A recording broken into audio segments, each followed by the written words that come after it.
नमस्कार, मैं रवीश कुमार। अरविंद केजरीवाल को आज ईडी के कोर्ट से राहत नहीं मिली।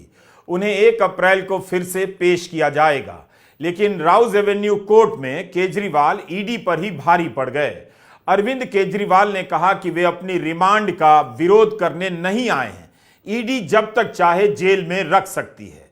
स्पेशल जज कावेरी बावेजा के सामने केजरीवाल बोलने लगे। उनसे लिखित रूप में जमा करने के लिए कहा गया, मगर केजरीवाल ने अपनी पूरी बात ही कह डाली। मीडिया में, खासकर हिंदी के रद्दी अखबारों में इसे विस्तार से छापा नहीं जाएगा।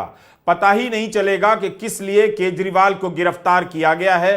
कोर्ट में केजरीवाल ने अपना पक्ष कैसे रखा है, इस वीडियो में हम केजरीवाल की एक एक बात को यहां रखेंगे, ताकि जनता भी देख ले कि एक मुख्यमंत्री को कैसे घसीट कर जेल में डाल दिया गया है। अरविंद केजरीवाल ने एक ही सवाल तो पूछा ईडी से, चुप्पी पसर गई। वो सवाल ही ऐसा था कि सबको चुप करा गया। केजरीवाल ने पूछा कि आपने मुझे क्यों गिरफ्तार किया है। तब ईडी के वकील additional solicitor general SV Raju ने कहा, हमारे पास आपके खिलाफ बयान है। और यही वो जवाब था जिस पर केजरीवाल ने छक्का मारने का शॉट खेल दिया। केजरीवाल ने ईडी से कहा कि अगर मैं कहूं कि मैंने मोदी और शाह को 100 करोड़ रुपए दिए हैं, तो क्या आप मेरे बयान के आधार पर उन्हें गिरफ्तार कर लेंगे। इसके बाद वहां चुप्पी पसर गई। क्या यह अजीब नहीं है कि सिर्फ एक बयान के आधार पर एक राज्य के मुख्यमंत्री को उठाकर जेल में बंद कर दिया गया है। केजरीवाल ने कहा कि मैं यहां अपने रिमांड का विरोध करने नहीं आया हूं। ईडी मुझे जब तक चाहे जेल में रख सकती है, लेकिन हर किसी को पता होना चाहिए कि ईडी बीजेपी के लिए वसूली का रैकेट चला रही है। यह हालत हो गई है इस ईडी की। मुख्यमंत्री ने भरी अदालत में कह दिया, ईडी बीजेपी के लिए वसूली का गैंग चला रही है। केजरीवाल ने यह भी कह दिया कि वे अपने रिमांड का विरोध करने नहीं आए हैं। ऐसा कहना भी बता रहा है कि इस पूरी प्रक्रिया में न्यायिक व्यवस्था का क्या हाल हो गया है। क्या केजरीवाल के इस बयान से इसकी झलक नहीं मिलती है कि दलील कैसी भी हो, कितनी भी मजबूत हो, फायदा नहीं, फैसला तय है। इसलिए कोर्ट में अपने तरीके से बात कह देनी है और निकल चलना है। कह देना है हम रिमांड का विरोध ही नहीं कर रहे।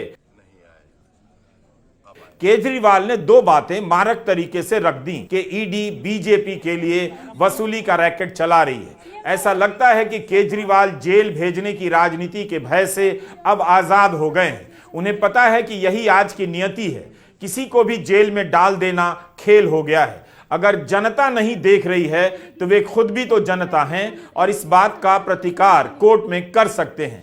यह बोलकर ईडी बीजेपी के लिए वसूली का रैकेट चलाती है। 27 मार्च को दिल्ली हाईकोर्ट के सामने केजरीवाल के वकील अभिषेक मनु सिंघवी ने भी कोर्ट के सामने कुछ ऐसा ही कहा। सिंघवी ने कहा, मुझे खुशी है कि कम से कम 1 या 2 कोर्ट तो ऐसे हैं जिन्होंने ईडी की कार्य पद्धति पर कुछ कहा है। आमतौर पर कोर्ट ईडी नाम की होली काऊ को छूना भी नहीं चाहते। सिंघवी का तो यही कहना था कि ईडी को पवित्र गाय बना दिया गया है। नाम आते ही सब आस्था करने लग जाते हैं। इससे पहले याद कीजिए, सुप्रीम कोर्ट में कपिल सिब्बल ने क्या कहा था, यही कि जब इस कोर्ट का इतिहास लिखा जाएगा, निश्चित रूप से यह स्वर्णिम दौर नहीं होगा। सिब्बल की इस बात पर अदालत से यही आवाज आई। अच्छा, देखते हैं। अंग्रेजी में सिब्बल ने कहा, when the history of this court will be written, this will not be a golden period. Kejriwal, Singhvi और सिब्बल तीनों ने ईडी को लेकर कोर्ट के भीतर ये बातें कही हैं। ईडी का जिस तरह से राजनीतिक इस्तेमाल हो रहा है, वो हर दिन अदालतों का भी इम्तहान ले रहा है। जमानतें नहीं मिलती हैं और तरह तरह की कहानियां बना दी जाती हैं। 27 मार्च को दिल्ली हाई कोर्ट की तरह आज राउज एवेन्यू कोर्ट में भी ईडी के वकील का जवाब कुछ कमजोर नजर आया। अभिषेक मनु सिंघवी की याचिका पर ईडी यही कहती रही कि 3 हफ्ते का समय चाहिए जवाब देने के लिए। हाई कोर्ट ने 2 अप्रैल तक का समय दिया। ईडी ने आज यही कहा, हमारे पास सबूत हैं कि 100 करोड़ की रिश्वत की मांग की गई है। किसी ने दबाव में आकर बयान दिया है या नहीं, ये ट्रायल में साबित होगा। तो क्या इसका मतलब यह हुआ कि जेल में किसी पर दबाव डालकर बयान ले लिया जाए, उस बयान के आधार पर केजरीवाल को गिरफ्तार कर ट्रायल शुरू होने तक यानी लंबे समय तक के लिए जेल में डाल दिया जाए? इस वक्त किसी का बयान इतना महत्वपूर्ण कैसे हो सकता है कि किसी मुख्यमंत्री को आप जेल में डाल दें। अब हम आते हैं उन 4 बयानों पर जिनके आधार पर केजरीवाल को गिरफ्तार किया गया है और जिसकी बात खुद केजरीवाल ने आज कोर्ट के सामने रखी। मुख्यमंत्री केजरीवाल ने कहा, पहला बयान सी अरविंद का है। सी अरविंद मनीष सिसोदिया के सचिव थे। उन्होंने कहा कि एक दिन मेरे घर में मेरी मौजूदगी में मनीष सिसोदिया ने उनको कुछ एक्साइज डिपार्टमेंट के डॉक्यूमेंट हैंडओवर किए। ये नहीं कहा कि पैसे दिए, बस इतना ही। मेरे घर पर ढेरों मंत्री आते हैं, सचिव आते हैं, आपस में खुसर फुसर करते हैं, आपस में डॉक्यूमेंट शेयर करते हैं। क्या यह पर्याप्त कारण है कि सिटिंग मुख्यमंत्री को अरेस्ट कर लिया जाए? दूसरा बयान मागुंटा श्रीनिवासुलु रेड्डी का है, एमएसआर का। ये सांसद थे जगन रेड्डी की पार्टी से। एक दिन 16 मार्च 2021 को 4:30 बजे मेरे दफ्तर आते हैं। 10 दिन पहले उन्होंने पत्र भेजा था कि मैं सांसद हूं, मुख्यमंत्री से मिलना है। वो मेरे पास मिलने के लिए आते हैं। मैं जल्दी में था। वे आकर कहते हैं कि दिल्ली में फैमिली चैरिटेबल ट्रस्ट खोलना है। मैंने कहा जमीन हमारे अंडर नहीं आती है, एलजी साहब के अंडर आती है। आप मुझे चिट्ठी दे दीजिए, मैं एलजी साहब को फॉरवर्ड कर दूंगा, बस। 16 सितंबर 2022 को उनके घर पर रेड होती है। उनसे पूछा जाता है कि क्या आप केजरीवाल से मिले? वो कहते हैं हाँ मैं मिला, मैं उनसे फैमिली ट्रस्ट के लिए जमीन मांगने गया था। यह 16 सितंबर 2022 को सेक्शन 17 में दर्ज हुआ बयान है। ईडी इससे खुश नहीं होती है। 5 महीने के बाद उनके बेटे को 10 फरवरी के दिन गिरफ्तार कर लिया जाता है। उसके बावजूद अपने स्टेटमेंट पर कायम रहते हैं। 5 महीना जब बेटा गिरफ्तार होता है, जेल में रहता है, तो बाप टूट जाता है। 16 जुलाई को अपना बयान बदल लेते हैं। 18 जुलाई को बेटा छोड़ दिया जाता है। उसके बाद उनका कोई स्टेटमेंट नहीं होता। जैसे ही उन्होंने मेरे खिलाफ स्टेटमेंट दिया, बेटा भी छूट गया और स्टेटमेंट लेने भी बंद हो गए और 3 अक्टूबर को उनका माफीनामा भी हो गया। मिशन पूरा हो गया। इसका मतलब ईडी को केवल और केवल मुझे फंसाना था। ईडी बार बार टोकती रहती है कि केजरीवाल लोगों को सुना रहे हैं, अपनी बात कहे जा रहे हैं, मगर किसी तरह केजरीवाल ने अदालत से अपनी बात कहने का समय हासिल कर लिया। उन्होंने कहा कि ईडी के पास 3 बयान हैं, तीनों ही बयान सेक्शन 50 के तहत लिए गए हैं, इसलिए कानून की नजर में तीनों बराबर हैं। तब फिर कोर्ट के सामने एक ही बयान को क्यों लाया गया? उन 2 बयानों को क्यों नहीं लाया गया जिसमें मेरे पक्ष में कहा गया है? जो केजरीवाल के खिलाफ स्टेटमेंट है, केवल वही लाया गया। कोर्ट के सामने तीनों बयान लाना चाहिए था ताकि कोर्ट तय करता सच्चाई क्या है। अब केजरीवाल राघव मगुंता के बयान की बात करते हुए कहते हैं कि 10 फरवरी को राघव गिरफ्तार होता है। गिरफ्तारी के बाद उससे 5 बार बयान लिया जाता है। 5 बयान में वह एक ही बात करता है, अपना बयान नहीं बदलता। लेकिन उसके बाद राघव मगुंता को 5 महीने जेल में रहना पड़ता है। 16 जुलाई को उसके पिताजी अपना बयान बदल देते हैं। तो मेरे खिलाफ 7 स्टेटमेंट हुए, 6 में मेरे खिलाफ कुछ भी नहीं कहा जाता है। 7वें में जैसे ही मेरे खिलाफ स्टेटमेंट देते हैं, उसके बाद उनका कोई स्टेटमेंट नहीं होता है, जेल से छोड़ दिया जाता है और उन्हें माफीनामा दे दिया जाता है।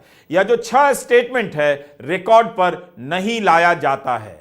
चौथा बयान है शरत रेड्डी का। 16 सितंबर को उनके घर पर रेड हुई। 9 नवंबर को स्टेटमेंट देते हैं, मेरे खिलाफ नहीं बोलते हैं। 10 नवंबर को गिरफ्तार कर लिए जाते हैं। उसके बाद उनके 9 स्टेटमेंट होते हैं, किसी में भी शरत रेड्डी मेरे खिलाफ नहीं बोलते हैं। लेकिन 6 महीने जेल में रहने के बाद 25 अप्रैल को टूट जाते हैं और वह इतना कहते हैं कि मैं विजय नायर के साथ सीएम साहब से मिलने गया था, सीएम साहब जल्दी में थे। सीएम साहब कहते हैं विजय नायर के टच में रहो, विजय अच्छा लड़का है। केजरीवाल ने कोर्ट से पूछा, वे सिर्फ इतना जानना चाहते हैं क्या ये 4 बयान एक चीफ मिनिस्टर को गिरफ्तार करने के लिए पर्याप्त हैं? ईडी के दफ्तर में 1 लाख पेज हमारी बेगुनाही के सबूत हैं, उन्हें कोर्ट के सामने नहीं लाया जाता है। शराब घोटाले का पैसा कहां है? यह आरोप लगाया जा रहा है कि किसी साउथ ग्रुप ने शराब की नीति बनाने के लिए पैसे दिए। लेकिन जस्टिस संजीव खन्ना ने कहा है कि 100 करोड़ दिया गया है या नहीं, यह विवाद का विषय है, यानी साबित नहीं हुआ है। रिश्वत के सबूत नहीं है। असली शराब घोटाला यह है कि इसके बहाने आम आदमी पार्टी को बर्बाद किया जा रहा है। यह गवाही वाली बात हमने आपको 27 मार्च के वीडियो में भी बताई थी। इसी तरह की बात अभिषेक मनु सिंघवी ने भी दिल्ली हाई कोर्ट में रखी। आपको हमारा वो वीडियो फिर से देखना चाहिए, उसमें सिंघवी के तर्क को विस्तार से रखा गया है। आप सोचिए, शरद चंद्र रेड्डी को पीठ दर्द के नाम पर बेल मिल जाती है, बाहर आकर सरकारी गवाह बन जाते हैं और इनकी कंपनी 50 करोड़ का चंदा बीजेपी को देती है, बीजेपी ले लेती है। केजरीवाल ने कोर्ट में कहा कि मेरे पास सबूत हैं कि यह रैकेट चल रहा है, मनी ट्रेल दिखाई दे रही है। उसने गिरफ्तार होने के बाद 50 करोड़ रुपए का चंदा दिया। ईडी के वकील राजू ने कहा, जिस व्यक्ति ने केजरीवाल का नाम लिया है उसने कारण भी बताए हैं, सब कुछ पेपर में दर्ज है। दिल्ली हाई कोर्ट में यह सब जमा भी किया गया है। केजरीवाल कहते हैं कि उनके पक्ष में जो पेपर है वो ईडी के पास है, लेकिन उन्हें कैसे पता ईडी के पास है? ये सब कल्पना की बातें हैं। ये आपके प्रमुख हैं। आम आदमी पार्टी को रिश्वत मिली है जिसका इस्तेमाल गोवा चुनाव में हुआ है। हमारे पास गवाह हैं जिनका कहना है कि यह पैसा साउथ ग्रुप ने हवाला के जरिए दिया। इसकी चेन है। केजरीवाल उस चेन की बात नहीं कर रहे हैं। गोवा चुनाव में आप जानते हैं सबसे अधिक पैसा तृणमूल कांग्रेस ने खर्च किया, 47 करोड़। उसके बाद बीजेपी ने 17 करोड़ और आम आदमी पार्टी ने करीब 4 करोड़। अगर गोवा चुनाव में हवाला के रैकेट से करोड़ों रुपए पहुंचाए जा रहे थे, तब तो यह चुनाव आयोग पर भी सवाल खड़े करता है, जिसकी जिम्मेदारी होती है कि चुनावों के समय इस तरह के पैसे पर नजर रखे। क्या चुनाव आयोग ने कभी कहा है कि गोवा में हवाला के जरिए पैसा घूम रहा था? ईडी ने टोका कि केजरीवाल जांच एजेंसी पर आरोप लगा रहे हैं। वकील राजू ने कहा, केजरीवाल लोगों की तालियों के लिए यह सब कर रहे हैं। केजरीवाल ने जब कहा कि बीजेपी को अरबिंदो फार्मा ने चंदा दिया है, तब ईडी इनकार नहीं कर सकी। ईडी का यही कहना था कि उस चंदे का संबंध शराब घोटाले से नहीं है। अब ईडी को कैसे पता कि शराब घोटाले से 50 करोड़ का संबंध नहीं है? ईडी कहती है कि उस मामले में बीजेपी या किसी को नीति बनाने का अधिकार नहीं था। अब इस पर हमारी टिप्पणी सुन लीजिए। एडिशनल सॉलिसिटर जनरल बीजेपी के लिए कैसे बोल रहे हैं? उन्हें कैसे पता 50 करोड़ का चंदा किसी लाभ के लिए नहीं था?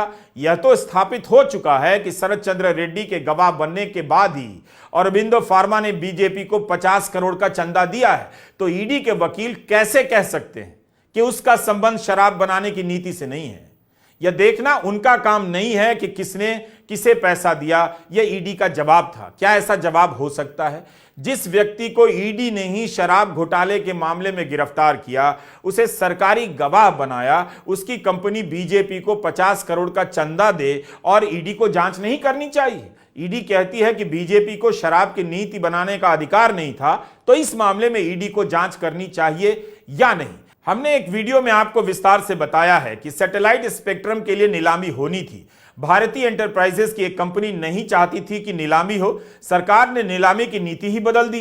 भारतीय एंटरप्राइजेस ने नीति बदलने से पहले 100 करोड़ का चंदा बीजेपी को दिया, नीति बदल जाने के बाद 50 करोड़ का दिया। तो यहां पर केवल और केवल मोदी सरकार ही टेलीकॉम नीति बदलने और बनाने में सक्षम है। तो क्या ईडी देखना चाहेगी कि कहीं 150 करोड़ की रिश्वत खाई तो नहीं गई है? क्या ईडी में साहस है? केजरीवाल के मामले में 3 अप्रैल को दिल्ली हाई कोर्ट में सुनवाई होनी है। ईडी कोर्ट ने 1 अप्रैल तक की ही रिमांड दी है। भ्रष्टाचार के सहारे विपक्ष को खत्म किया जा रहा है, लेकिन जो बीजेपी के साथ आता है उसके खिलाफ केस बंद हो जाता है। सीबीआई ने प्रफुल्ल पटेल के खिलाफ भ्रष्टाचार के मामले की जांच बंद कर दी है। प्रफुल्ल पटेल अजीत पवार के साथ चले आए हैं। अजीत पवार के खिलाफ भी अब गिरफ्तारी की मांग बंद हो चुकी है, जिन पर बीजेपी ही 70,000 करोड़ रुपए के घोटाले के आरोप लगाया करती थी। उस अजीत पवार को बीजेपी ने उप मुख्यमंत्री बनाया है और यहां दिल्ली में 100 करोड़ की रिश्वत के आरोप में उप मुख्यमंत्री रहे मनीष सिसोदिया 1 साल से अधिक समय से जेल में हैं और अब मुख्यमंत्री अरविंद केजरीवाल जेल में हैं। नमस्कार, मैं रवीश कुमार।